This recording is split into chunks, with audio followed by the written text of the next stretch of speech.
Actually ডিজিভাইড কাজ ছিল অন্যরকম।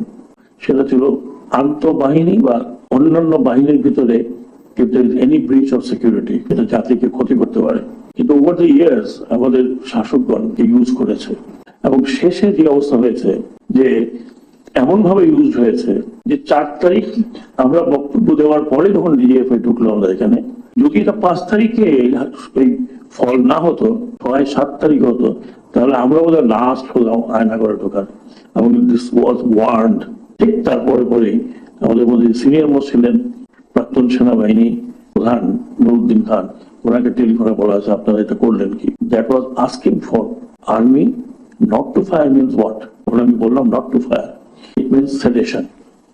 এবং হাসিনা যদি আরো 3-4 দিন থাকতো তাহলে তো আপনি শেষ পর্যন্ত দেখতেন যে last victim of Aynaghor myself and few others, আমি একা নই, আরো 2-4 জন থাকতো।